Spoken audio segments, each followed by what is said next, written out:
Okay, so once again, I was making some headway reading and I spilled my coffee all over the freaking place. So I had to grab a towel and I have a ton of crap sitting all around the floor because my perfume spot, as you can see, is a total clusterfuck, an unorganized mess that I do need to deal with at some point, and I will. But like right now, for the purposes of like just getting some of this information out and like reading to you guys, I have neglected to organize it over here. So I have this little stoop that I sit on, and I've just got empty boxes, like empty perfume boxes, literally all over the place. I have a whole like office trash can full of them in case like I want to resell them or something. You know what I mean? Like, because I have on my actual perfume tray nothing but rose perfumes, and I hate rose perfumes. But there's a body spray that I really love. And so instead of just, I don't know, going to like Ulta or Sephora and smelling most of these, I just blind bought them on the internet because I thought, well, those notes smell similar. No, they all, first of all, mostly smell the same. Okay. There's like a citrusy top note, the rosy mid note, and a musky base. And I have like 10 different iterations of the same effing thing. So, anyways, kind of a little frustrated, and I was going to just hit pause and keep on reading, but then it took way longer than I thought it was going to. So, anyways, this is for the purposes of commentary, entertainment, and education. Fair use, fair use. We are still in the chapter called Television, and the header is Television's Hidden Messages. Okay. In a 1944 report, Theodore Adorno, one of Frankfurt School's premier thinkers, postulated that media, such as radio and especially television, could be used to make people, quote, forcibly retarded, end quote. Listen to his words, quote, television aims at the synthesis of radio and film and is held up only because the interested parties have not yet reached agreement, but its consequences will be quite enormous and promise to intensify the impoverishment of aesthetic matter so drastically, end quote. 12 years later, Adorno wrote that, quote, television is a medium of undreamed psychological control, end quote. In his groundbreaking essay, quote, television and the patterns of mass culture, end quote, Adorno writes, quote, investigative, systematically socio-psychological stimuli, typical of televised material on both the descriptive and psychodynamic levels, to analyze their presuppositions as well as their total pattern, and to evaluate the effect they are likely to produce. This procedure may ultimately bring forth a number of recommendations on how to deal with these stimuli to produce the most desirable effect, end quote. Adorno states that, quote, all television programming contains overt messages as defined by the plot, characters, etc., and a hidden message, end quote. Far less obvious. These hidden messages in themselves are brainwashing content, while the, quote, overt messaging, such as the plot, are the carriers of that brainwashing content, end quote. Here is a bit on Lonnie Wolf's write-up of Adorno's message, quote, Our Miss Brooks, a popular situation comedy, pitted a trained professional as a school teacher against her boss, the principal. Most of the humor, according to Adorno, was derived from situations in which the underpaid teacher tried to hustle a meal from her friends. Adorno decodes the hidden message as follows, quote, if you are humorous, good-natured, quick-witted, and charming, as Miss Brooks is, do not worry about being paid a starving wage. You can cope with your frustration in a humorous way, and your superior wit and cleverness put you not only above material privations, but also above the rest of mankind. It's giving you'll own nothing and be happy. This message will be called forth years later as the economy collapses in the form of a cynical anti-materialism. And here we are.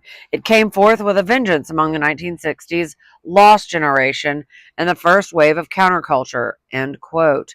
If we are to extrapolate this, the more confusing life becomes, the more, quote, people cling desperately to cliches to bring order to the otherwise ununderstandable, Adorno writes. In one of his other reflections, Adorno predicted that the, quote, creative sissy will find an important place in society. And hasn't he, though? Several shows featured characters who are artistic, sensitive, and effeminate males, such as like Queer Eye for the straight guy. Quote, such images cohered with Freudian notions that artistic creativity stemmed from either a repressed or actual homosexual passion.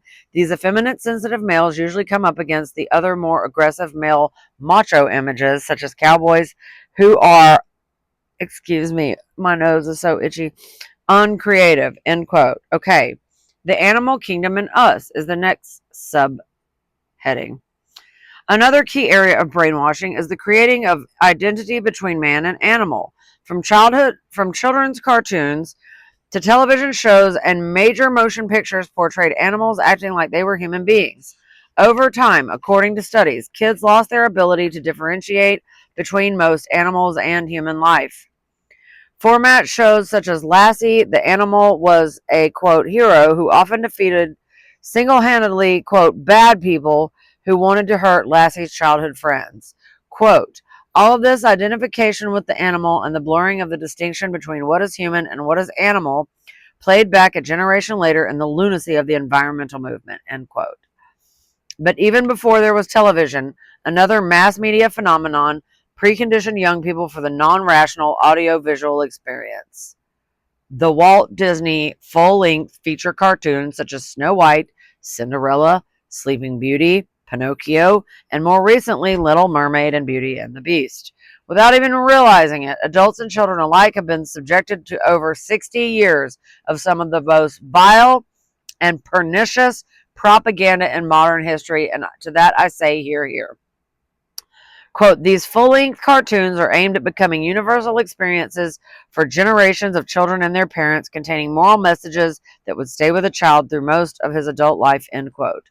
And on goes the infantilization of America. I mean, Disney adults, bro, like you can go on this app that we are on right friggin' now, okay, and find videos about, quote, Disney adults. Like, WTF.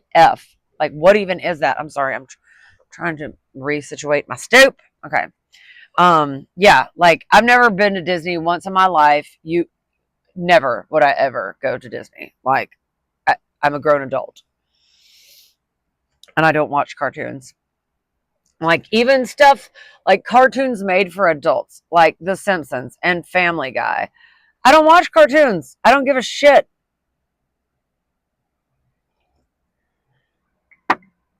I think that's what's wrong with half of America is they watch cartoons, even the grown-ups. Like, grow up. Anyways, what few people realize is that both Walt Disney and his brother were producing World War II propaganda films managed by the Committee for Morale. Quote, Disney cartoons were not to make people think, but to feel. Something that Disney said would unify his audience of parents and children at an emotionally infantile level. What did I say? Infantile. Disney and the degenerates at Frankfurt School and Tavistock are on the same page here, with people such as Adorno, who spoke of using the media and its power to convey emotion-laden images to force a retardation of adult society. And they succeeded. Literally. And I'm I'm starting to become less and less patient and more disgusted with people, because it's like, how could you allow this to happen to yourself? Like, and most people are total retards, and I mean that in the most literal way. I'm not like using that as like you know, a put down or a, you know, an insult or anything like that, but literally people that I deal with on a regular basis, they literally, they're retarded. Hold on, I can't find my vape. I have absolutely no idea what I did with it after I spilled that cup of coffee everywhere. I just lost it. It's just nowhere, and I literally just went to the store to buy it. Like, how very annoying. Okay, well, anyways, so as I was saying, Disney adults.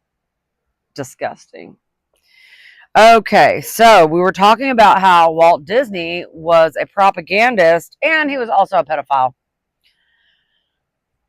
Allegedly. But he was. And he was a Nazi and all. He was a terrible person. Walt Disney was a terrible human being. Absolutely terrible. And Pinocchio, going back to that, funnily enough, is about an island where they send little boys. I don't know if you remember, the bad guy in Pinocchio loved little boys. Yes, he did. So,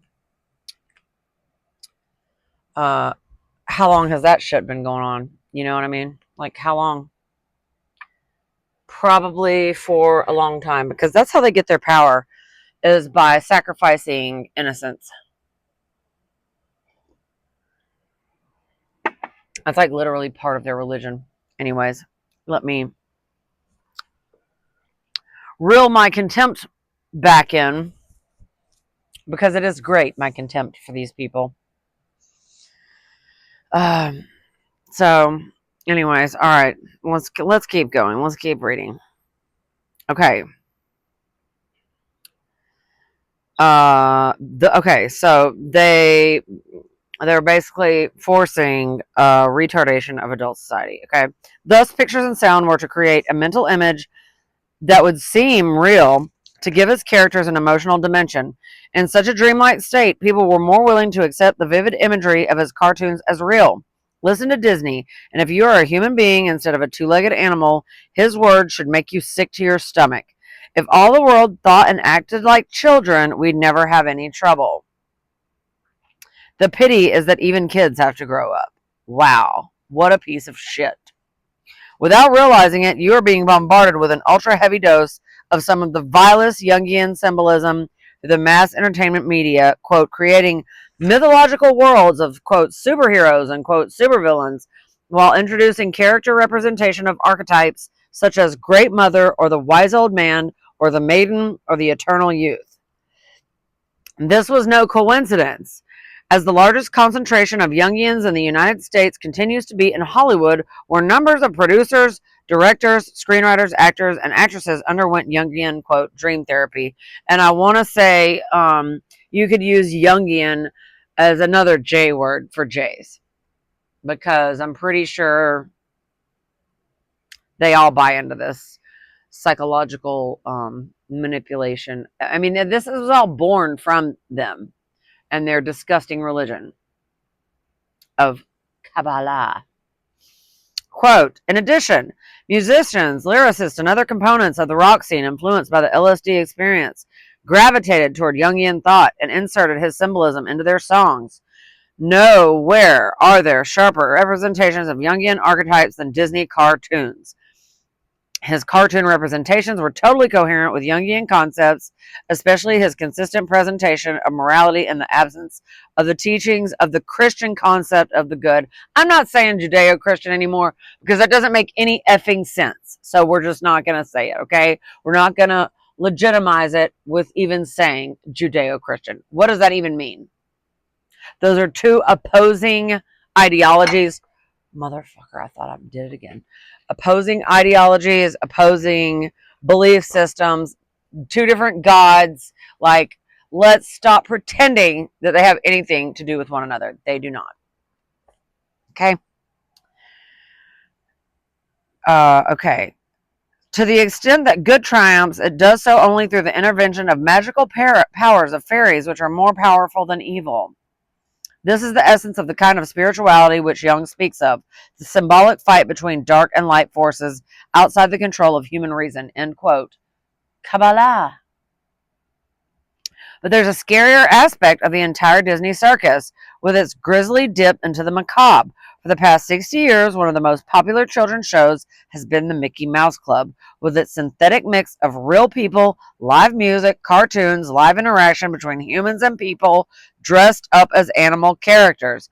How many people realize that the Mickey Mouse Club was a sinister experiment in mass brainwashing of children through television? Well, we know now because we can see that, it's like they develop these talents, okay, these kids like Britney Spears, Christina Aguilera, Justin Timberlake, and then they go through their MK Ultra, Monarch, mind control programming, and they change like a butterfly. That's why the symbol of MK Ultra is a butterfly, because of the metamorphosis. These kids go and they drag all these innocent children with them into the depravity that they get involved with. Britney Spears being a major, major example. And I'm not even going to go into what I fully think about Britney Spears, okay? But I will say that these kids are bred for this, okay? Like, there are families that actually, like, have kids, okay, to donate to this depravity and this controlling of, like, the minds of people. And they're starting them young now, obviously. Okay. Each child at home was indoctrinated in a membership ritual with promoting from the television and was urged to sing along with words flashed on the screen and chant things as instructed by their television group leader. They did so while wearing their mouse ears, which were designed to make them identify with the animal figure Mickey Mouse. At the end of the show, there was a sermon by a group leader, a young male adult, whose preaching was reinforced from the in-studio Mouseketeers. All of this done while children at home and on the stage wore their ears and gave their club salute. How many people realize that while they were actually giving their Mouseketeer salute, they were actually being fed a new pagan-like religion and its newly installed god, the mouse? If you extrapolate it a bit further, parents stepped aside and allowed a mouse, or rather television through a Mickey Mouse, to give values to a generation of children who would teach the same values in most cases to their children and their children's children. And this is facts. I repeat, you are looking at 3 successive generations subjected to television brainwashing without any conscious memory of anything different. And another time, and in another European country, another generation of children was given values to them in an organized form by someone other than their parents. Quote, the Hitler Youth of Nazi Germany. They too had their rituals, their uniforms, and their symbols, and their songs. They too had their leaders who preached sermons. They too were told to listen to their parents and be patriotic, polite, and well-behaved. End quote. The trick was to make the Nazis disappear, but not their ideals. Nazis, yes, but without its modicum.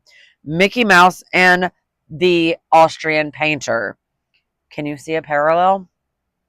Cool, okay. Hold on one second. Found it. I realized where I put it. Okay. Excuse me. I don't like to vape on air, but, sitting here for 2.5 hours or whatever reading, you need a little puff of nicotine to just keep you going, All right. Here is the next subheading. The Invisible Empire. With all this talk about Dante and Disney, Mickey Mouse and Paradigm Shift, Judeo-Christian culture, and Aristotle, Freud and Jung, Tavistock and Frankfurt School, you might have forgotten the main theme of this chapter.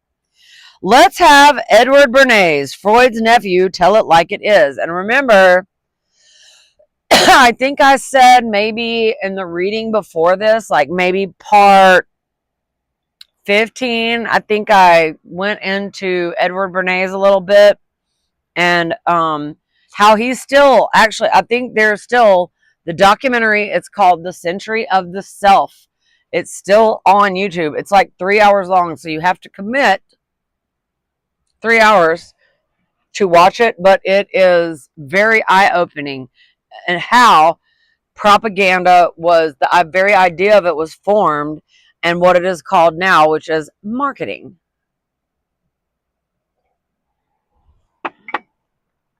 So, and Edward Bernays says, quote, "The conscious and intelligent manipulation of the organized habits and the masses is an important element in democratic society. Those who manipulate this unseen mechanism of society constitute an invisible government, which is the true ruling power in this country. We are governed, our minds are molded, our tastes are formed, our ideas are suggested largely by men we have never heard of. Our invisible governors are in many cases unaware of the identity of their fellow members of the inner cabinet.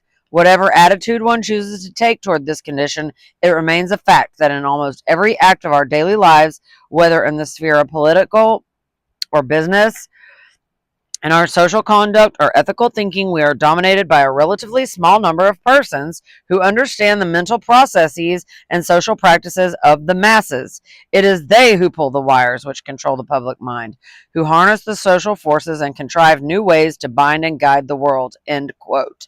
Can anyone in their right mind still deny it? Can anyone deny that there has been a mind-boggling paradigm shift in our moral values in the past 2 generations? Look around you. Someone is doing this from behind the scenes, or is it still not clear? Because if you say this to your normal, regular, degular, average person, you will be looked at like you've got lobsters crawling out of your eyeballs, like you are crazy. Like, this could never happen. Well, yes, actually, it is happening, and it's been happening. And the fact that you think it's impossible just goes to show how brainwashed you truly are, if that's what you think. Now that we have settled the question of Mickey Mouse, let's have a look at another all-time children's favorite, Sesame Street. The goal of the show, conceived in 1966, was, quote, "to master the addictive qualities of television and do something good with them, such as helping young children prepare for school," end quote, which is another brainwashing pipeline. The first thing a child sees is a show dominated by animal-like creatures with human characteristics, the famous Muppets. Before we get into the brainwashing aspect of it, I would like you to listen to one of the Tavistock poster boys, Malcolm Gladwell. In his own words, quote, "Sesame Street was built around a single breakthrough insight, that if you can hold the attention of children, you can educate them," end quote. Sesame Street, according to Wikipedia, quote, "was the first children's show that structured each episode and made, as Gladwell put it, small but critical adjustments to each segment to capture children's attention. After Sesame Street's first season, its critics forced its producers and researchers to address effective goals more overtly. The effective goals they addressed were social competence, tolerance of diversity, which is not our strength, okay, and neither is tolerance, and non-aggressive ways of resolving conflict, environmentalism, which was depicted through impersonal disputes among its residents," end quote. That's one of the hidden messages. Do you see? Sesame Street preaches its personal brand of degeneracy by having beastly Muppets openly moralize about the environmental issues, social competence, tolerance, and more. Another hidden message is that the only correct solution, no matter the problem, was compromise, to learn toleration, which is why we are in this mess, because we have tolerated our way into slavery, mental and financial and physical, basically, almost, pretty much.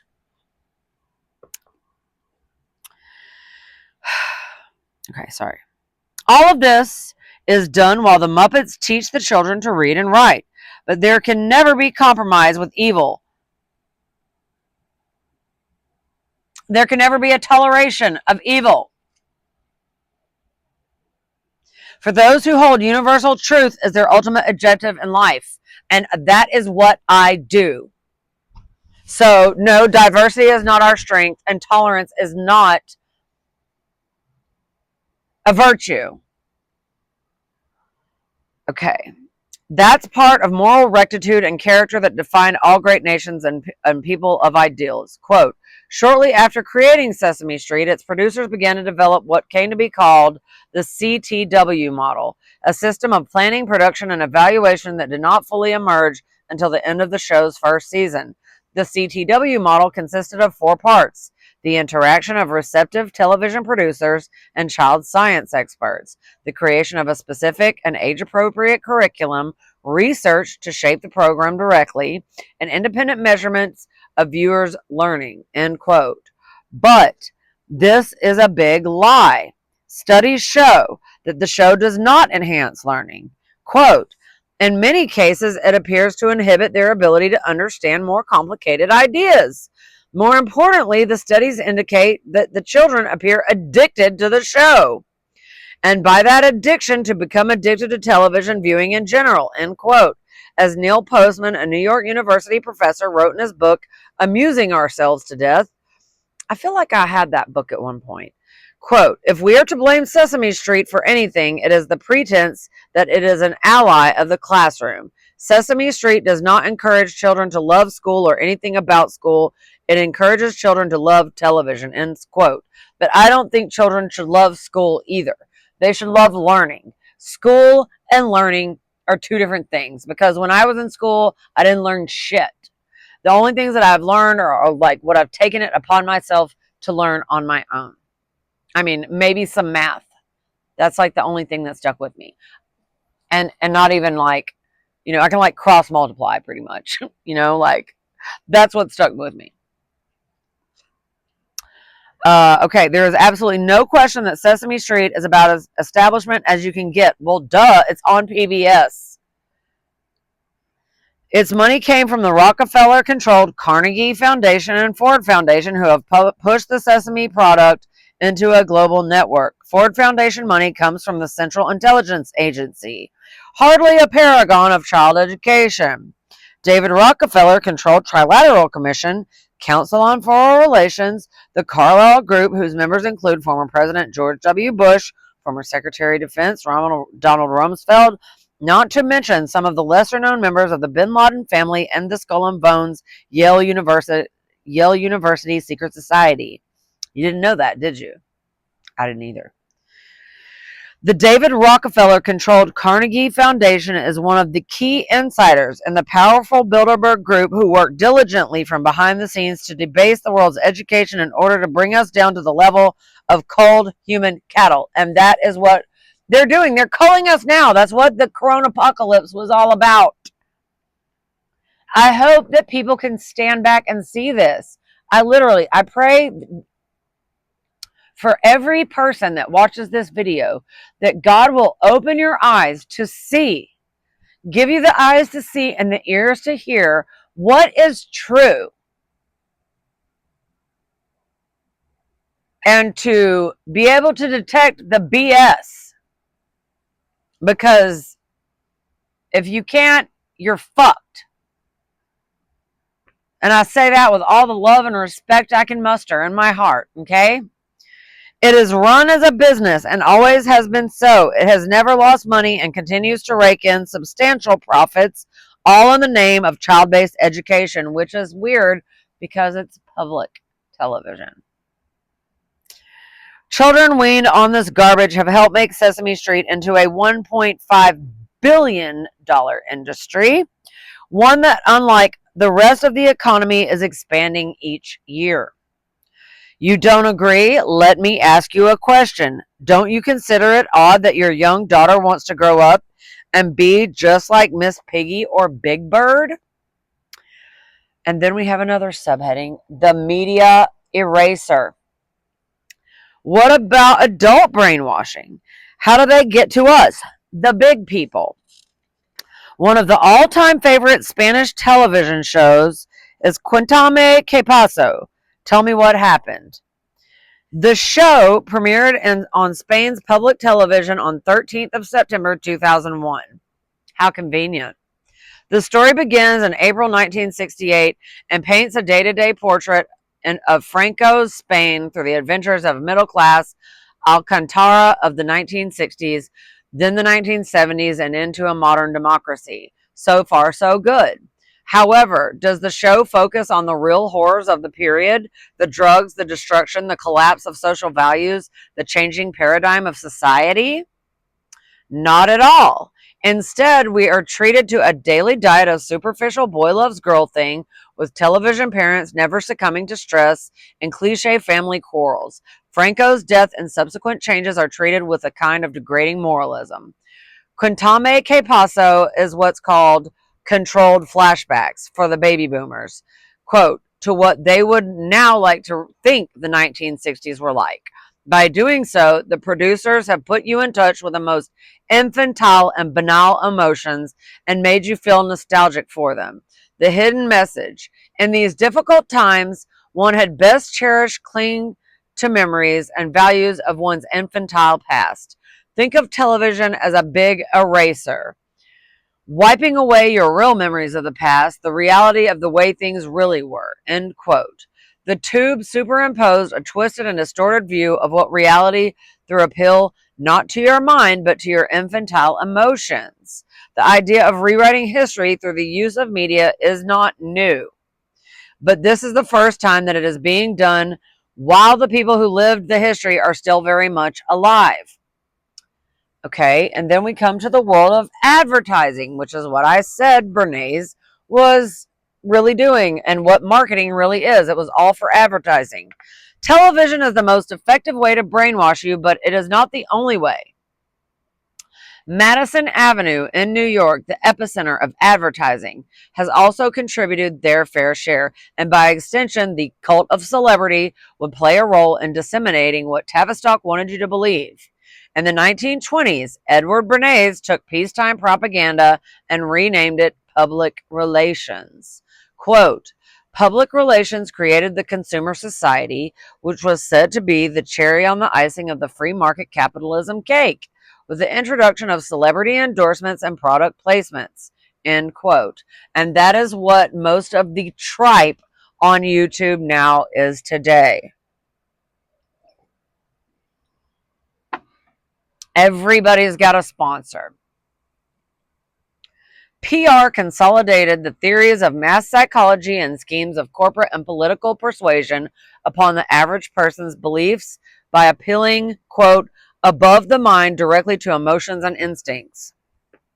Quote, for more than 55 years now, people have been watching ads which, through the clever use of music and image, have attempted to manipulate subconscious drives and instincts to sell products. Most run less than a minute, but contain numerous images and quite often a catchy jingle, end quote.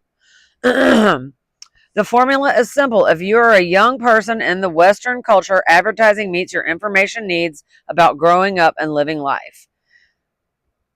If you analyze it, there is virtually no difference between a non-reasoning emotional appeal to watching television shows and watching television advertising. Both sell a point of view. No lectures, no lessons, no right way or wrong way. It simply expresses through the life experiences of others what life is or can be like for the target demographics. It's very postmodern and very deceptive. Reality works because it can be hyped as such and manipulated. One point of view could easily be nostalgia. Nostalgia, as in Quintame que paso, is an interesting thing, acting as a common past that binds those of a particular time or generation. And we are seeing channels like this pop up on TikTok, on YouTube. My Gen X Life, or my so-called Gen X Life, is like a channel that I have seen, and it's like, it's a nostalgia channel, bro, because us Gen Xers are getting old now. We're the next, quote, boomer light, I guess is what people are calling us. And so, yeah, there's a lot of Gen X nostalgia stuff going on now. to keep my generation lulled into apathy and not really giving a shit about objective truth and not wanting to do anything about our evil shitlords that are ruling over and continuing to brainwash us. We have to wake up at some point, people. When used correctly, nostalgia can also be very handy in manipulating people. Advertisers discovered this long ago, which may be one reason certain fashions and trends from the past 3 decades have made a comeback in the last 10 years. The last 10 years, my ass. The last 20 years. For what appears in advertising today, creative, resourceful, and unscrupulous people constantly try to discover what others value most, then look for some way to attach their product to the stars. By their very nature, no products can help us attain the ideas that are visually promised, such as family togetherness, personal power, self-esteem, social ability, security, sex appeal, and a clear orientation in an ever more confusing world. Advertising is the process of manufacturing glamour. The state of being envied is what constitutes glamour. Advertising, then, is about the solitary happiness that comes from being envied by others. But envy has a dark side, which largely has been lost to 20th century thought. Since medieval times, envy has been considered the major term for identifying the causes of human suffering. Like despair, envy derives from the separation of the person from the object of desire, combined with a sense that one is powerless to attain what is desired. In envy, the urge to reach out becomes the urge to destroy, which is why covetousness is one of the commandments that you're not to do. And yet, at the heart of this hatred lies the remarkable depth and simplicity of human longing, a longing for life, ideals, values, vitality, and love, a longing for connection, a longing for beauty. It is a longing that projects itself optimistically through symbols, images, and idealized concepts. Advertising is the consumer culture's version of mythology. No society exists without some form of myth. Thus, it is not very surprising that a society which is based on the economy of mass production and mass consumption will evolve its own myth in the form of a commercial. Like myth, it touches upon every facet of life, and as a myth, it makes use of the fabulous in its application to the mundane. Why would the makers of commercial want to evoke hate and envy? In his book, Quest for Mind, Piaget, Levi-Strauss, and the Structuralist Movement, comparing Piaget and Levi-Strauss, Howard Gardner wrote, quote, "Myths are designed to deal with problems of human existence which seem insoluble. They embody and express such dilemmas in a coherently structured form, and so serve to render them intelligible.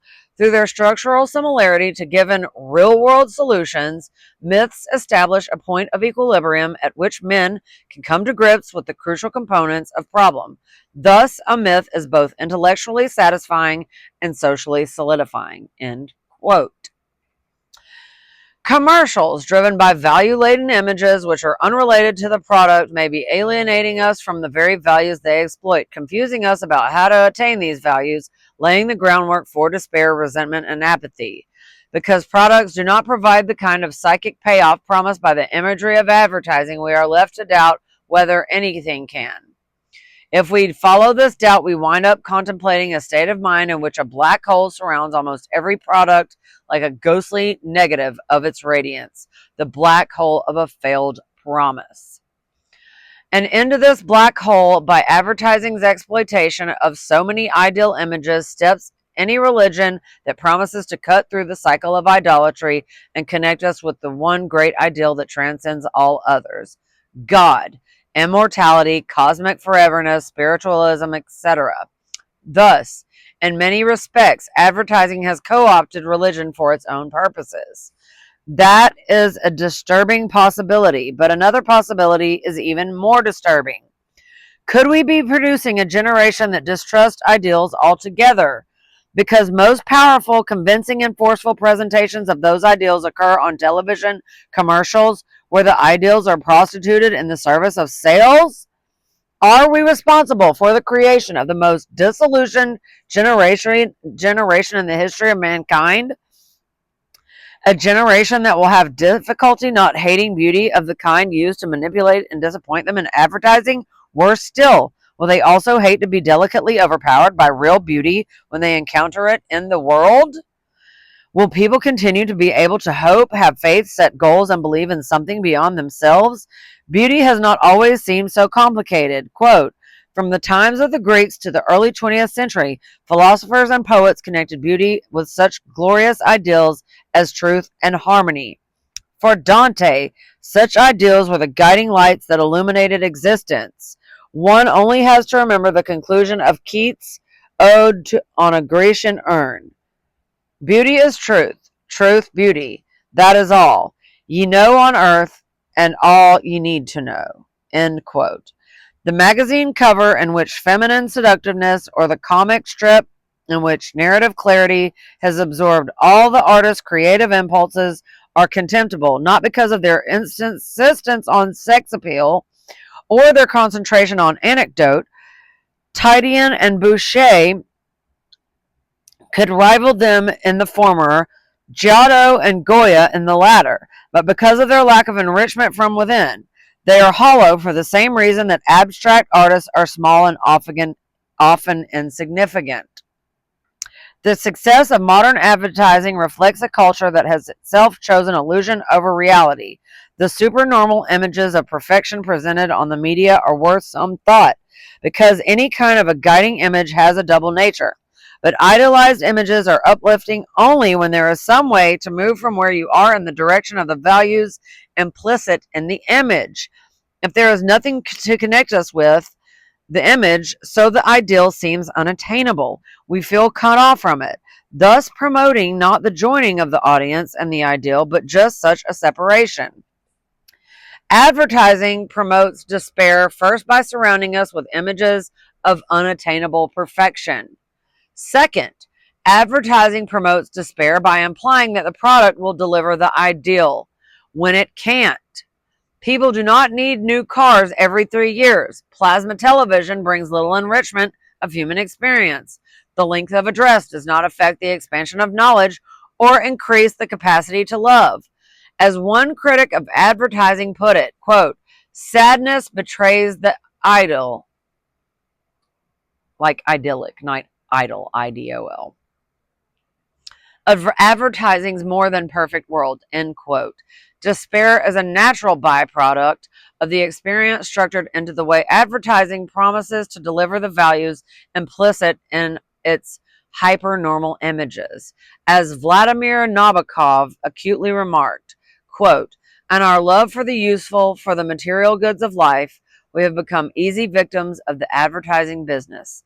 The rich philistinism emanating from advertisements is due not to their exaggerating or inventing the glory of this or that serviceable article, but to suggesting that the acme of human happiness is purchasable and that its purchase somehow ennobles the purchaser. The amusing part, of course, is not that it is a world where nothing spiritual remains except the ecstatic smiles of people serving celestial cereals, but that is a kind of satellite shadow world, and the actual existence of which neither sellers nor buyers really believe in their heart. End quote. Being immersed in classical culture, and quote, writes Harley Schlanger, quote, develops your understanding of universal history, of the ideas behind the battles, to prepare you to act as a leader in your own time. And at the heart of a truly great classical culture, as in tragedy, the author demonstrates that a tragic destiny is not inevitable, but that there is a path of action by which tragedy may be averted, end quote. As illustrated by the facts in this case of the famous brotherhood of the common life, the student who benefited from a classical education approach of cognitive processes is the student who, at the very least, has a decent chance of becoming a qualified genius. This quality of cognition is what separates us from animals.